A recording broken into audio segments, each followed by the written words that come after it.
n'ai pas hésité. Et toi tu m'as montré ta fidélité.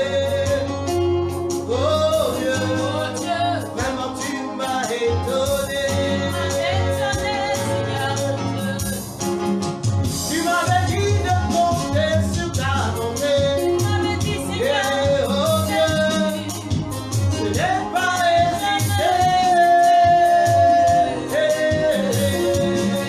Et toi tu m'as montré ta fidélité. Oh mon roi, vraiment étonné. Combien tes œuvres, Seigneur, sont excellentes. Et tu agis pour nos nations. Oh maman, tu n'as pas changé. Tu es le même dans nos vies. Oh, tu m'as montré ta fidélité. Oh Dieu, vraiment tu m'as étonné. Oh, je parlerai de ta bonté, ta bonté, ta bonté, de ta fidélité, ta fidélité. Je dirai tout haut, devant les hommes, tout fait pour moi. Je proclamerai la gloire de ton nom. Même si je ne comprends ce qui arrive, mon Seigneur, même si les choses semblent me dire que plus rien ne va dans ma vie, au fond de moi ta parole ne cesse de retentir et de me dire que tu n'as pas changé. Je regarde dans ma vie, dans mon histoire. Oh mon Dieu, les moments difficiles, tu es venu à mon secours. Ce que tu as fait, Seigneur, pour moi, tu le feras aussi pour toutes les nations. Je parlerai toujours de toi. Je parlerai de ta bonté, de ta fidélité, de ta fidélité. Je dirai tout haut, ce que tu as fait pour moi. Je proclamerai la parole de ton nom. Bien-aimés, nous bénissons le Seigneur qui nous rassemble encore ce soir en son nom. Gloire soit rendue à Dieu qui nous a permis de voir le soleil de ce jour. Et si nous sommes là encore aujourd'hui, ce n'est point parce que nous sommes plus méritants que ceux qui ont été rappelés à lui. C'est simplement parce qu'il veut nous donner encore du temps pour revenir à lui, pour aimer Dieu, pour aimer nos frères. Le temps pour mettre de l'ordre en nous et autour de nous. Le temps afin que ses propres projets se réalisent dans nos vies. Et nous avons à lui dire merci. Car alors notre vécu ne s'inscrit plus dans le chronos, mais il s'inscrit dans le kairos, c'est-à-dire le temps prophétique, bien-aimé. Et pour chacun de vous, en ces moments difficiles, moralement, spirituellement, matériellement, financièrement, mais j'ai dit difficile, je n'ai pas dit impossible dans la réalisation et dans l'accomplissement pour Dieu. Bien-aimé, je parlais hier encore avec un ancien, un avisé, un sachant de Dieu, une tour opérateur de Dieu. Et nous parlions hier encore quand Nous étions en train de faire un petit résumé de ce qui se passe là maintenant aujourd'hui. Et nous étions en train de nous rappeler les informations des derniers moments, non pas sur le décomptage des morts, mais sur tout ce qui est attaché à cette pandémie. Et une information disait comme ça que la couche d'ozone était en train d'être rafraîchie à nouveau. La nature était en train de reprendre ses droits. La pollution était en train de diminuer de façon considérable. Les animaux eux-mêmes commencent à se retrouver. Alors, nous sommes arrivés à cette conclusion.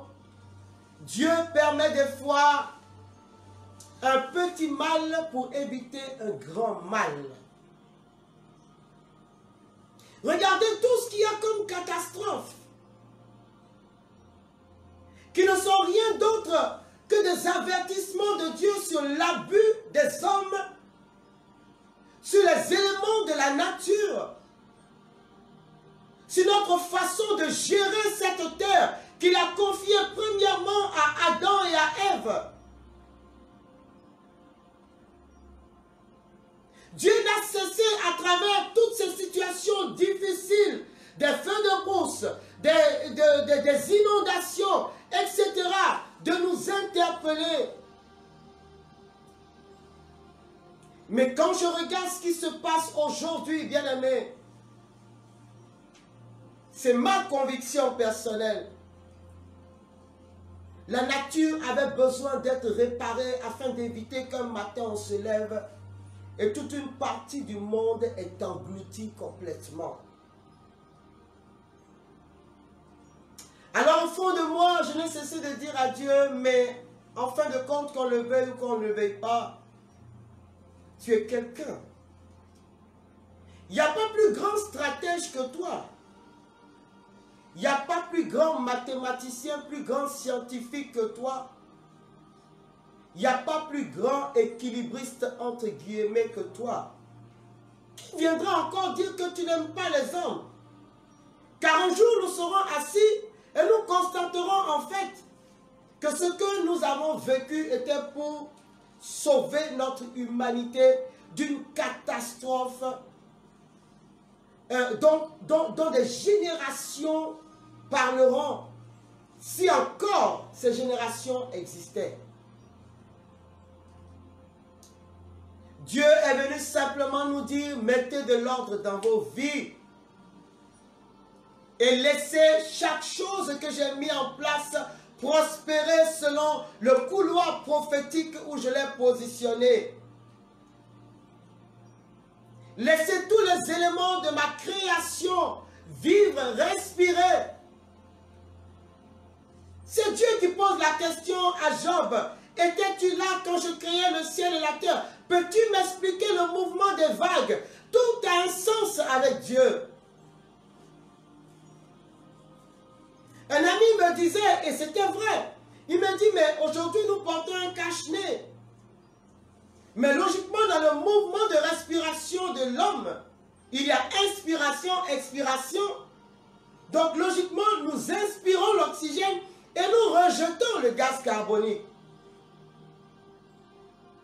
Mais nous avons tellement pollué l'atmosphère qu'aujourd'hui nous sommes condamnés à porter des cache-nez et le gaz carbonique censé être rejeté, nous le ramenons à nouveau à l'intérieur de nos corps. Mais que faire quand l'homme psychique, l'homme spirituel a été touché? Un jour, peut-être que tu m'écoutes, tu me vois un peu comme une folle, nous dirons merci à Dieu.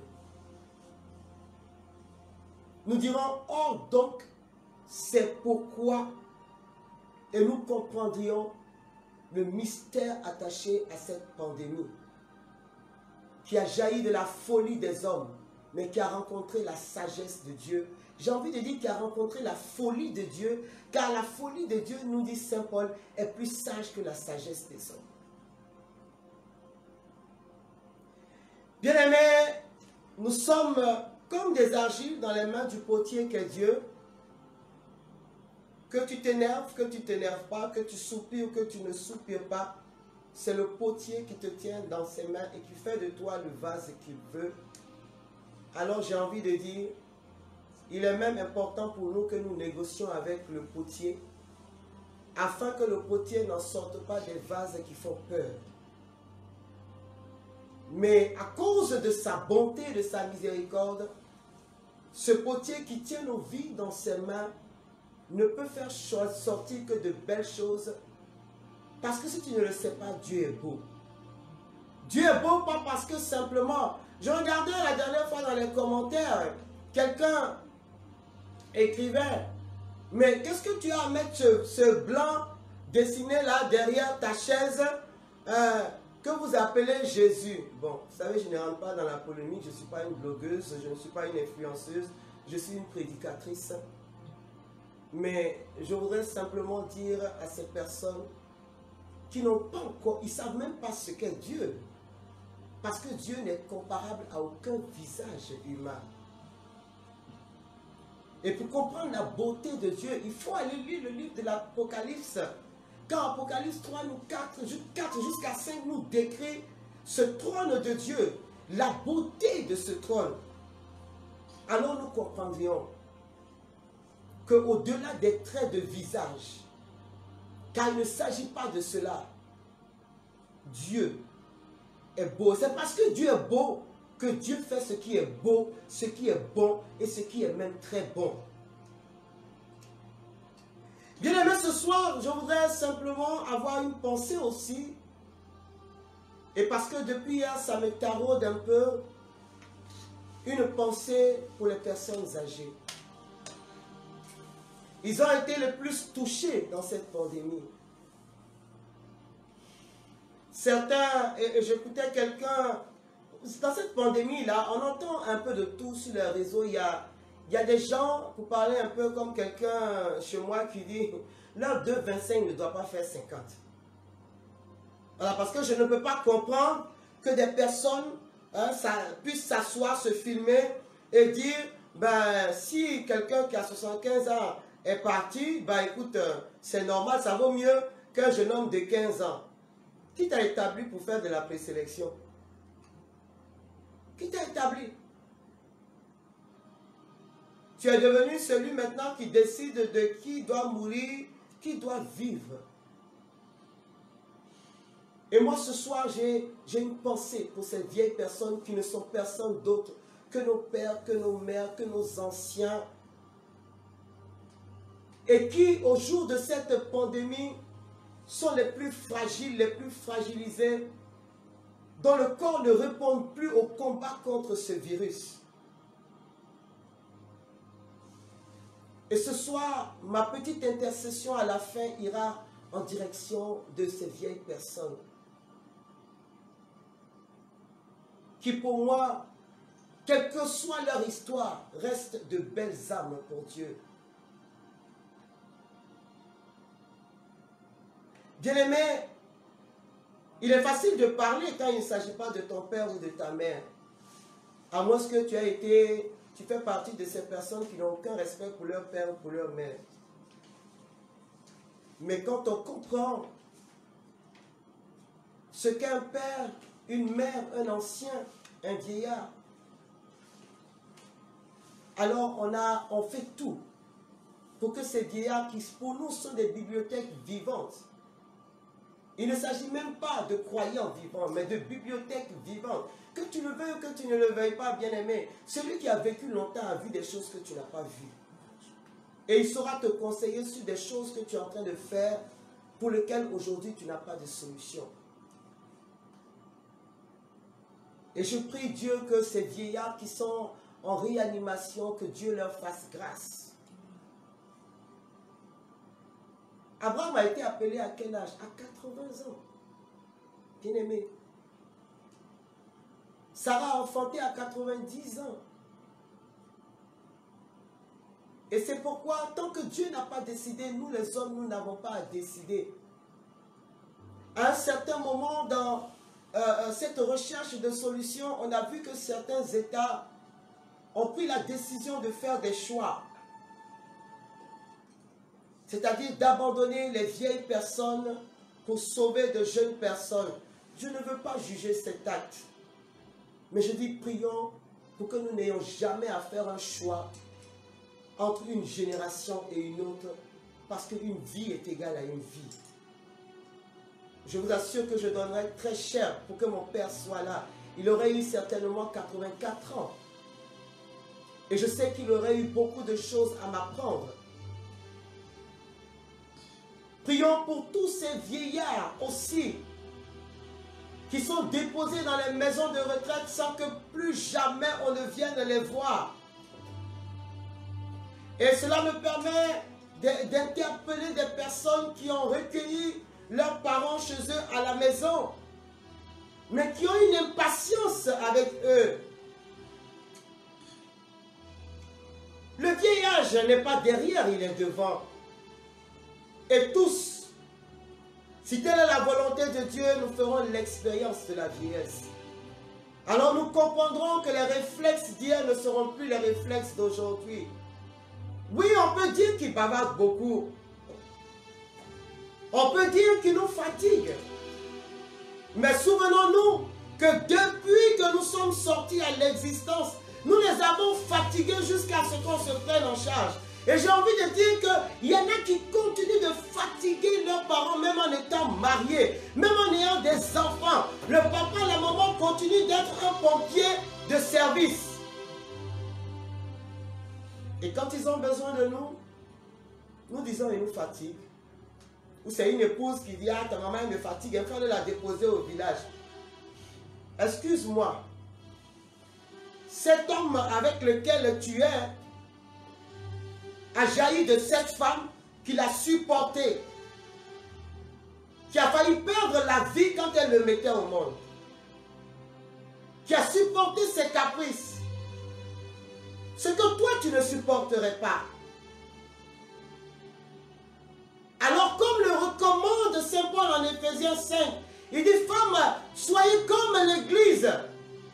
L'Église rassemble, l'Église unit, l'Église console, l'Église réconforte, l'Église est un pilier, l'Église est une colonne pour nous, bien-aimés. Femmes, soyez des colonnes en ces moments difficiles. Acceptez vos belles-mères et vos beaux-pères, car la récompense aussi vient de là. Je parle aux femmes, je parle aux hommes. Soyez indulgents sur les pères et mères de vos épouses qui viennent trouver refuge chez vous. N'adoptez pas des attitudes et des manières qui leur font comprendre qu'ils ne sont pas chez eux. Vous n'êtes que parce qu'ils ont été. Et souvenez-vous de cela. J'ai envie d'exagérer. Souvenez-vous qu'un jour vous avez porté des couches où ils vous ont lavé les fesses avec des caca qui puaient. Mais ils ont joué leur rôle jusqu'au bout. Et dans ce dernier virage de leur existence, ils vous demandent de jouer votre rôle. Je vous en supplie que cette bénédiction ne vous rate pas. Dans le livre du Décalogue, Dieu dit à Moïse, dis-leur, honore ton père et ta mère afin que tu aies de longs jours et que tu aies en héritage le territoire que Dieu a préparé pour toi. Il n'a pas dit honore ton père et ta mère quand ils seront jeunes. Il n'a pas dit honore ton père et ta mère quand ils auront l'argent. Il n'a pas dit honore ton père et ta mère quand ils seront gentils. Il dit honore ton père et ta mère afin que tu aies toi aussi de vieux jours et que Dieu puisse te donner en héritage ce qu'il a préparé pour toi. Donc si tu tournes en rond, pose-toi des questions. Si ta vie est un recommencement, pose-toi des questions. J'ai mis un point là. Que Dieu nous bénisse. Et que Dieu vienne faciliter toutes nos actions dans le cadre donc de la traversée de ce désert. Parce que de toute façon, le désert a beau être brûlant, nous arriverons à Cana par la grâce de Dieu. Et Cana est déjà en train d'être mise en place pour nous accueillir. Je voudrais maintenant aborder, bien-aimés, le thème de notre cheminement et restituer le texte dans son contexte, bien-aimés. Le texte dit quoi? Éteins le feu étranger. Je voudrais en donner une autre explication ou une autre phrase. Pour entrer dans la même pensée, on n'allume pas l'autel de Dieu avec des feux étrangers. Nous sommes dans les temps de remise en cause. Et je l'ai dit la dernière fois, ce serait dommage que nous puissions sortir de ce temps sans en avoir sorti l'enseignement principal que Dieu veut nous donner, qui peut susciter un réveil en nous, un réveil autour de nous et être le lieu d'une prospérité à tous égards. Ce texte, cette phrase, elle est tirée donc d'un passage du Lévitique. Il faut savoir que Lévitique, en grec Lévitikos, est le troisième livre du Pentateuque, c'est-à-dire la Torah, qui comprend 27 chapitres. Et c'est un livre où Dieu va instruire Moïse sur les lois, les rites, les observances à pratiquer pour garder l'alliance avec lui, bien-aimé. Et il faut bien comprendre que ce livre a été écrit par Moïse lui-même. On parle de 1440 ou 1400 avant Jésus-Christ. Mais il fait suite au livre de l'Exode, c'est-à-dire de l'appel de Moïse à faire sortir le peuple d'Égypte, d'affronter Pharaon, de traverser la mer Rouge, puis le désert, et de conduire ce peuple dans une terre plantureuse où vivent déjà les Périsites, les Hittites, les Jébuséens, les Hivites, c'est-à-dire Canaan. Et c'est sur ce chemin-là que Moïse, dans le désert, reçoit des instructions de la part du Seigneur afin de conduire son peuple, afin que l'alliance entre le peuple et lui soit conservée. Dieu avait déjà montré au peuple son amour, sa fidélité. Il leur avait montré qu'il était son peuple et qu'il était leur Dieu.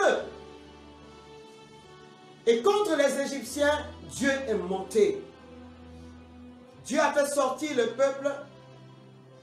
Mais il y a comme une tergiversation dans la pensée de ce peuple-là qui a tellement duré en esclavage, où se trouvait en Égypte un peuple où il y a des Israélites, mais c'est également un peuple où il y a des païens, et c'est un peuple aussi où il y a des polythéistes, c'est-à-dire des personnes qui adoraient plusieurs dieux. Et la foi de ce peuple-là a été, comme on va dire, impactée par tout ce qu'ils ont vu, par tout ce qu'ils ont entendu, car dira Saint Paul en hébreu, la foi vient de ce qu'on entend. Qu'est-ce qu'ils ont entendu, qu'est-ce qu'ils ont vu? Mais ils ont vécu dans cette atmosphère-là pendant longtemps. Et il fallait que Dieu les rééduque à une vie plus saine, à une vie plus agréable, une façon de mener le combat qui leur garantirait dans toute situation la victoire. Ça a été un chemin. Mais ce n'est pas un chemin facile, bien-aimé. Que nous dit Lévitique 17, verset 11, dit « Car la vie de la chair est dans le sang, et je vous l'ai donné sur l'autel afin qu'il serve d'expiation pour vos âmes, car c'est par la vie que le sang fait expiation. » Et pour dire qu'aujourd'hui, quand nous lisons le texte de Lévitique, on a comme une préfiguration à travers la loi, à travers les rites qui sont menés, une préfiguration justement du sacrifice de Jésus-Christ à la croix, qui vient donc pour expier les fautes de tous les peuples, de toutes les nations. Et c'est pourquoi Jean-Baptiste pourra dire, voici l'agneau de Dieu qui vient pour ôter le péché du monde. Bien-aimés, tout le message du salut est centralisé autour de l'expiation du péché. Car c'est par le péché que la mort est entrée, c'est par le péché que le monde continue. Et les hommes qui sont dans le monde continuent d'emprunter des chemins d'échec, des chemins de perversion qui finalement deviennent des chemins de mort. Et l'évangile doit être prêché dans toute sa radicalité. Les derniers événements nous montrent qu'on ne peut plus prêcher des évangiles à plusieurs vitesses en fonction des personnes qu'on a en face, en fonction nous-mêmes de nos intérêts. Non, l'évangile doit être restitué dans sa radicalité. Jésus est venu pour ôter le péché du monde. Et c'est parce qu'il est venu pour ôter le péché du monde, bien-aimé, il lui a fallu mourir sur l'autel du sacrifice. Sauf que Jésus était l'autel, Jésus était le sacrifice, Jésus était le sacrificateur. Et c'est pourquoi la semaine dernière, le mercredi passé, je vous ai dit que nous sommes en train de faire un cheminement. Mais pour le comprendre, il faut comprendre la marche de Dieu à travers l'Ancien Testament, pour comprendre quel est ce prix de rachat duquel nous parlons et comprendre la grandeur du mystère de la foi par la mort et la résurrection de notre Seigneur Jésus-Christ. Bien-aimés, que nous dit ce texte? Nous sommes en Lévitique et je vais le prendre à partir du verset 9. Déjà à partir du chapitre 9. Déjà il faut comprendre qu'au chapitre 8, le chapitre 8 de Lévitique nous parle de l'investiture des prêtres. Et Dieu va donc donner des règles à observer à Moïse pour investir les premiers prêtres, et le premier a été Aaron. Lorsque nous arrivons au chapitre 9, nous sommes donc dans ce cheminement d'investiture, et Dieu dit cela. À partir du verset 1, il dit, « Au 8e jour, Moïse convoqua Aaron, ses fils et les anciens d'Israël. » Il dit à Aaron, « Prends un veau pour faire un sacrifice pour le péché et un bélier pour un holocauste, l'un et l'autre sans défaut. Et amène-les devant Yahvé. Tu diras ensuite aux enfants d'Israël, prenez un bouc pour offrir un sacrifice pour le péché, un veau et un agneau d'un an, tous deux sans défaut. Pour un holocauste, un taureau et un bélier pour les sacrifices de communion à immoler devant Yahvé. Enfin, une oblation pétrie à l'huile. Aujourd'hui, en effet, Yahvé vous apparaîtra. Ils l'amenèrent devant la tente du rendez-vous, ce qu'avait commandé Moïse. Puis toute la communauté s'approcha et se tint devant Yahvé. Moïse dit, « Voici ce que Yahvé vous a ordonné de faire pour que sa gloire vous apparaisse. » Moïse alors s'adressa à Aaron. « Approche-toi de l'autel, offre ton sacrifice pour le péché et ton holocauste, et fais ainsi le rite d'expiation pour toi et pour ta maison. Présente alors l'offrande du peuple et fais pour lui le rite d'expiation comme l'a ordonné Yahvé. » Aaron s'approcha de l'autel, immola le veau du sacrifice pour son propre péché, puis les fils d'Aaron lui présentèrent le sang. Il y trempa le doigt et en déposa sur les cornes de l'autel. Puis il versa le sang à la base de l'autel, la graisse du sacrifice pour le péché, les rognons et la masse de graisse qui part du foie. Il les fit fumer à l'autel comme Yahvé l'avait ordonné à Moïse. La chair et la peau, il les brûla hors du camp. Il immola ensuite l'holocauste dont les fils d'Aaron lui remirent le sang. Il le fit couler sur le pourtour de l'autel. Ils lui remirent aussi la victime dépecée en quartier, ainsi que la tête, et il les fit fumer à l'autel. Il lava entrailles et pattes, et les fit fumer à l'autel en plus de l'holocauste. Il présenta alors l'offrande du peuple. Il prit le bouc du sacrifice pour le péché du peuple, il l'immola et en fit un sacrifice pour le péché, de la même manière que pour le premier. Il fit alors approcher l'holocauste et procéda selon la règle. Puis ayant fait approcher l'oblation, Il en fit une pleine poignée qu'il fit fumer à l'autel, en plus de l'holocauste du matin. Enfin, il immola le taureau et le bélier en sacrifice de communion pour le peuple. Les fils d'Aaron lui en remirent le sang et il le fit couler sur le pourtour de l'autel. Les graisses de ce taureau et de ce bélier, la queue, la graisse enveloppante, les rognons, la masse de graisse qui part du foie, il les posa sur les poitrines et les fit fumer à l'autel. Avec les poitrines et la cuisse droite, Aaron fit le geste de présentation devant Yahvé, comme Yahvé l'avait ordonné à Moïse. Aaron éleva les mains vers le peuple et le bénit, ayant ainsi accompli le sacrifice pour le péché, l'holocauste et le sacrifice de communion, il descendit. Avec Moïse, il entra dans la tente du rendez-vous, puis il en sortit tous deux pour bénir le peuple. La gloire de Yahvé apparut à tout le peuple. Une flamme jaillit de devant Yahvé qui dévora sous l'autel l'holocauste et les graisses. À cette vue, le peuple entier poussa des cris de jubilation et tous tombèrent la face contre terre. Bien-aimés, ce texte de Lévitique chapitre 9 fait suite à Lévitique chapitre 8 où Dieu demande à Moïse d'ordonner Aaron et ses fils. Et dans le chapitre 8, tout le rituel est décrit et Moïse va donc appliquer parfaitement ce que Dieu va lui ordonner. Il faut savoir qu'à l'époque de Moïse, la rencontre de Dieu avec le peuple se faisait à travers une tente. Une tente qui était ordonnée d'une façon assez spécifique et nous en parlerons la prochaine fois.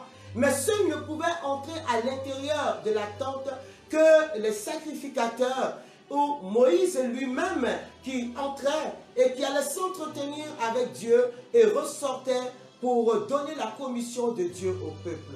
Mais là, il s'agissait justement de rassembler le peuple autour de la tente de la rencontre afin d'ordonner, d'établir Aaron et ses fils. Et voilà donc que Moïse va suivre tout le rituel et le sacrifice pour la consécration d'Aaron et ses fils va être agréé par Dieu. Nous sommes donc au chapitre 10, à partir du verset 1, qu'est-ce qui va se passer? Les fils d'Aaron, Nadab et Abihu, prirent chacun leur encensoir. Ils y mirent du feu sur lequel ils posèrent de l'encens et ils présentèrent devant Yahvé un feu irrégulier qui ne leur avait pas été prescrit. De devant Yahvé, jaillit alors une flamme qui les dévora et ils périrent en présence de Yahvé. Moïse dit alors à Aaron, c'est là ce que Yahvé avait déclaré par ces mots.